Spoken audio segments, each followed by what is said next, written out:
Today we're sewing the Clarkston Carpenter Pants from Mood Society. This is my second time sewing it. I actually made my toile in a fun cotton bed sheet. It fit beautifully straight out of the gate. The only adjustment I had to make was to shorten the length a couple of inches for my 5-foot frame. That's it. These are utility-inspired carpenter pants with a structured silhouette and all the classic workwear details. And for my final version today, I'm using an olive green camouflage cotton twill from Cali Fabrics. It had the perfect weight and structure to really showcase top stitching and give the authentic carpenter feel. I did make one design change. I'm omitting the belt loops for a sleeker, cleaner waistband finish. Other than that, in this full tutorial, we'll sew all of the pockets, the front pockets, back pockets, welt pocket, and patch pocket. Then we'll assemble the legs and install the zipper for a polished professional finish. If you love thoughtful construction details and a classic workwear vibe, this is going to be such a very satisfying, practical, and impressive sew. Let's get started. Place the back yoke right sides together with the back pant piece. Pin in place. Sew with a 1/2 inch seam allowance, finish the raw edges together and press up toward the yoke.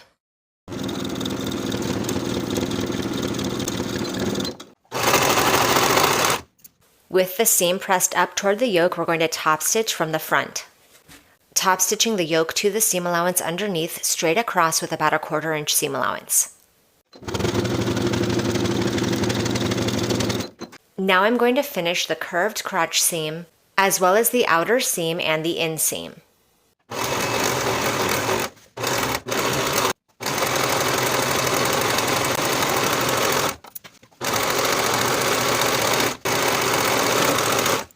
Here is my back pocket, and I've gone ahead and finished the edges all the way around. I'm going to turn the top finished edge to the right side by 1 inch. And I'll pin the side edges in place. Sew the side edges with a 1/2 inch seam allowance.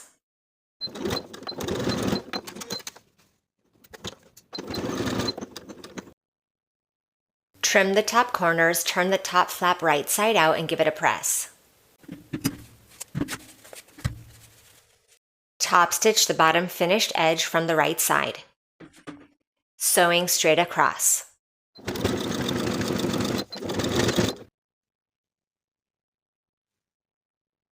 Press the remaining finished edges of the pocket to the wrong side by 1/2 inch. Place the wrong side of the pocket onto the right side of the back pant piece at the markings provided from your pattern piece.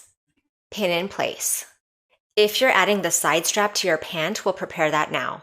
Fold your side strap in half right sides together and sew the open straight edge with an 1/8 inch seam allowance.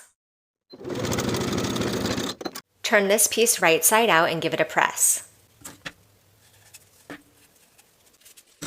Optionally, you can choose to top stitch along both long edges with an 1/8 inch seam allowance and finish the short raw edges.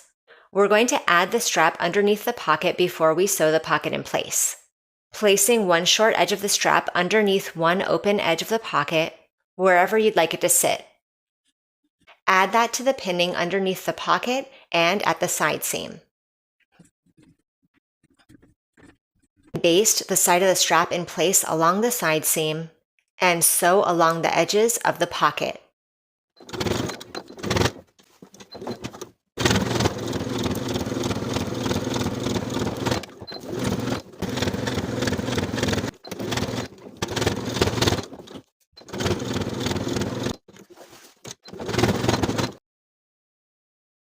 Here is my front pocket B facing, and I'm going to press the long raw edge to the wrong side by a 1/2 inch. Place the wrong side of the facing onto the right side of the pocket. Pin in place along the outer edges and the inner folded edge. We're going to edge stitch along the inner folded edge from top to bottom, then along the remaining raw edges based in place. I'm also going to be finishing the raw edges of the pocket all the way around.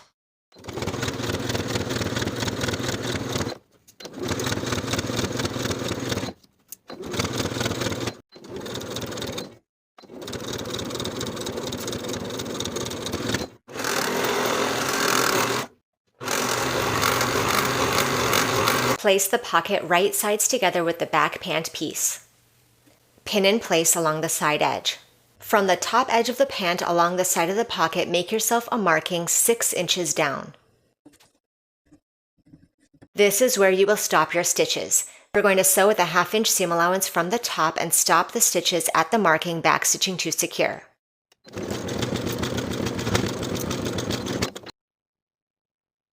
Then we can press our pocket out and away from the side seam. For the bottom side panel, I've gone ahead and finished the side and top edges. Place the side panel right sides together with the bottom of the pant leg at the side seam. Pin in place. Sew with a 1/2 inch seam allowance.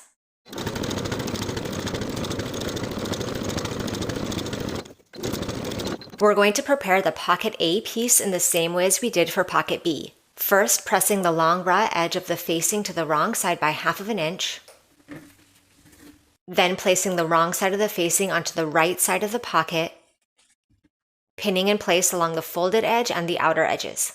Then we'll sew along that inner slanted edge from top to bottom, edge stitching close to the fold, and baste along the outer edges. Then I'm going to finish the pocket all the way around. Here's my front pant piece, and I've gone ahead and finished the side edges from top to bottom, the inseam, and the crotch curve. Now I'll place the pocket that we just created right sides together with the front pant piece along the top slanted edge. And pin in place. Sew the slanted edge with a 1/2 inch seam allowance. Press your pocket out and over its seam allowance. Then we can understitch, sewing that pocket facing to the seam allowance underneath with about 1/8 inch seam allowance.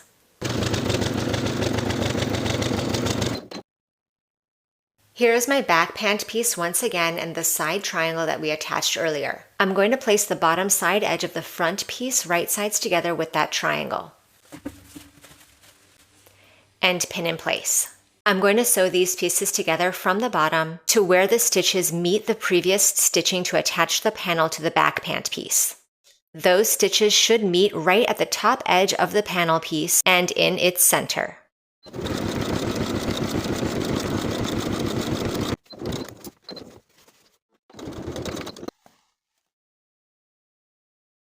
Then we can complete the side seam and the side edges of the pocket, placing the pockets and the front and back pant pieces right sides together, pin around the pocket edges, then pin from where your pocket stitches ended previously to where the stitches ended for the insert previously. Starting at the top of the pocket, we're going to sew around the pocket edges with a 1/2 inch seam allowance, and we'll sew to the end of the previous pocket stitching, back stitching to secure. Then we'll move this seam allowance out of the way. Begin a new set of stitches again at the end of the previous pocket stitches, backstitch to secure, and continue your 1/2 inch seam allowance to the top of the insert, stopping where the previous stitches ended, backstitching to secure.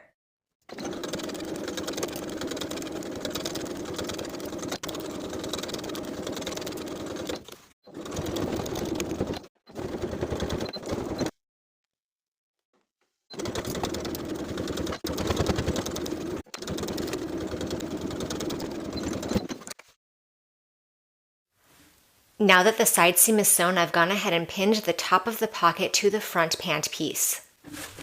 And we'll baste that in place. Repeat all of these steps to create both mirrored sets of front and back pieces and their pockets. And if you'd like to add the welt pocket, we'll do that now. Here is the right side of my back pant piece, and I've transferred the welt opening marking onto the fabric. I'm going to take it to my sewing machine and stay stitch along this rectangle.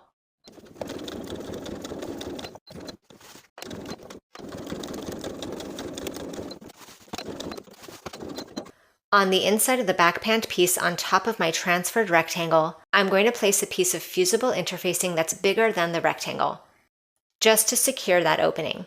Fold your welt piece in half, wrong sides together, and give it a press. Place the top raw edges of your folded welt piece right sides together with the back pant piece, aligning the raw edge with the top welt marking. Center in place and pin.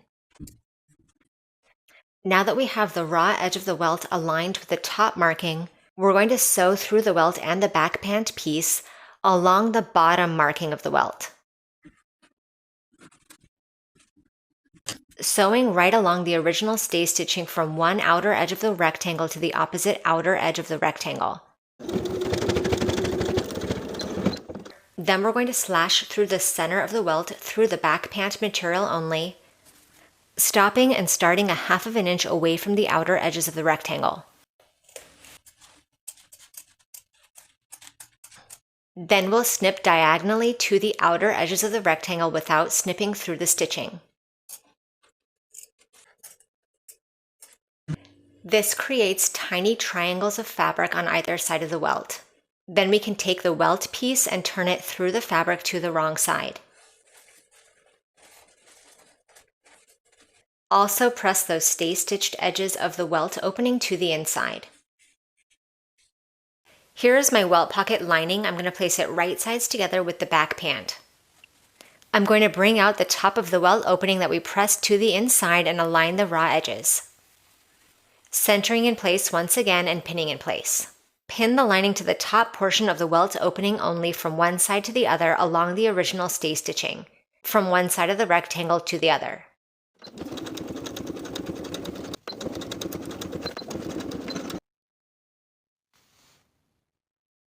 Then we can tuck the lining through the welt opening to the inside of the pant. Then we'll take the bottom unsewn portion of the welt lining and place it right sides together with the bottom of the welt. Align the side edges of the welt lining together and pin in place along the bottom of the welt. Then we can sew this side of the welt lining to the welt only from one side to the other.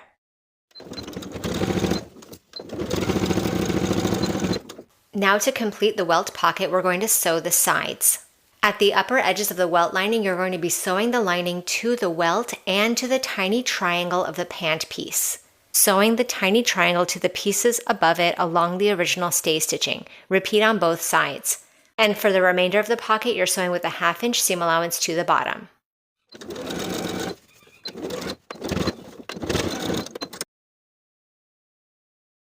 Here is my back patch pocket, which I've prepared in the same exact way as I did for the main back pockets. Now I'm going to place the wrong side of the pocket onto the right side of the back pant piece at one of the side seams.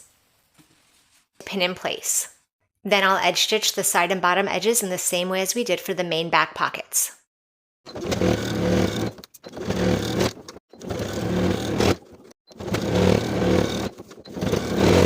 Place the fly facing pieces wrong sides together and pin. Fold your fly shield in half, wrong sides together and pin. Finish the raw edges together for both pieces.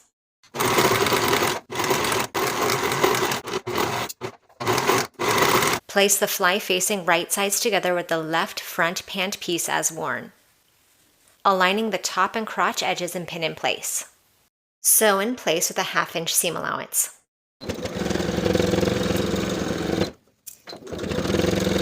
Turn the fly facing away from the pant and give it a press.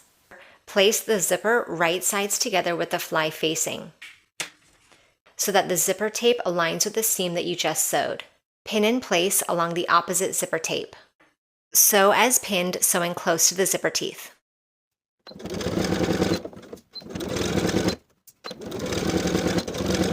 Turn that zipper out so that the right side of the zipper is facing you and the opposite unsewn portion of the zipper tape is facing outward. Place your opposite front pant piece right sides together with the opposite side of the zipper tape, aligning those edges. Then place your fly shield underneath, once again aligning the edges so that the unsewn zipper tape is now sandwiched in between the fly shield and the front pant piece. Pin in place. Sew through all layers, sewing close to the zipper teeth.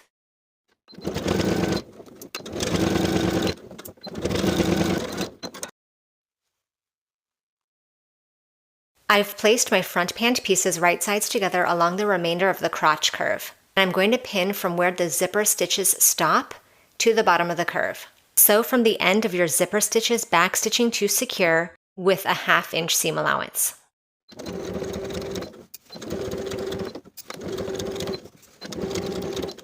On the inside of the pant, fold back your fly shield and pin it to the opposite pant leg. From the front of the pant, we're going to sew the fly facing in place. Adjusting the left front pant piece so that it's laying flat along its seam. Pin in place along the fly facing underneath. Feel through the front pant material so you can feel the edge of the fly facing and trace with the tracing tool.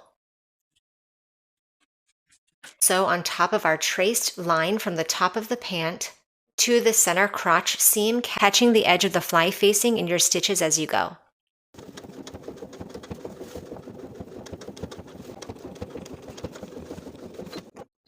Now we can unpin and release the fly shield on the inside. Turn it so that it's lying flat on top of the fly facing. Then we want to sew the fly shield to the fly facing only. Somewhere along where they meet along the bottom edges, just tacking them together with a few stitches, either by hand or by machine.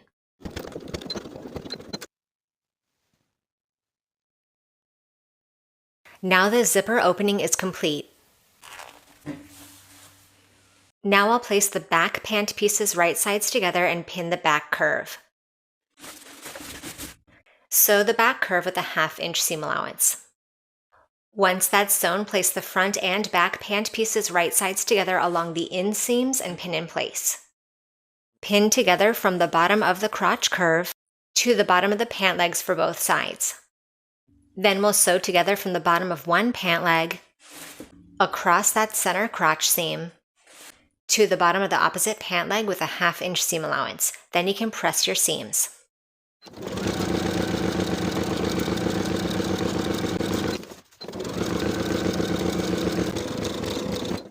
Here are my waistband pieces, and I've chosen to apply interfacing to the wrong side of my outer waistband piece. For the inner waistband piece, I'm going to fold and press the bottom raw edge to the wrong side by 1/2 inch. Now I'll place these pieces right sides together. And I'll pin along the short side edges and the top straight edge. Then sew as pinned with a 1/2 inch seam allowance. Trim the seams and top corners.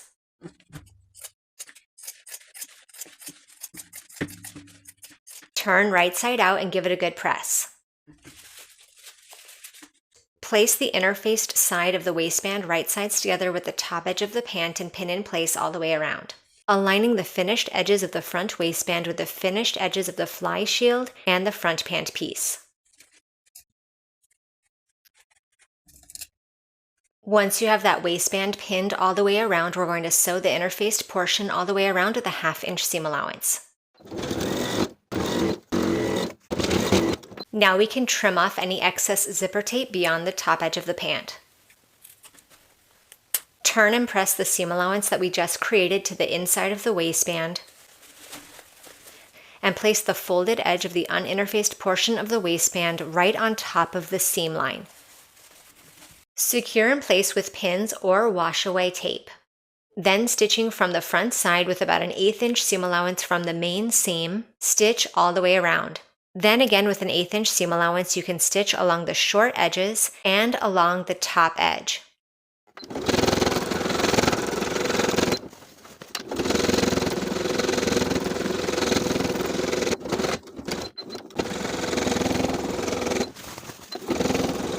I've gone ahead and marked the button placement on my left front opening. Now I'll sew the buttonhole in place. And after I've done that, I'll sew the button underneath.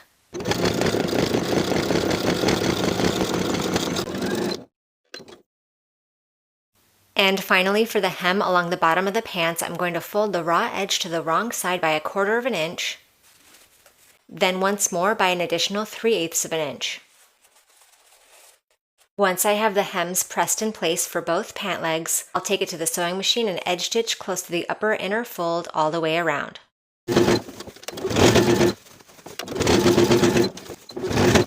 And now the pants are complete. Thank you for watching this sew along. Make sure you subscribe to the channel so you don't miss any future sewing tutorials, and I'll see you in the next video.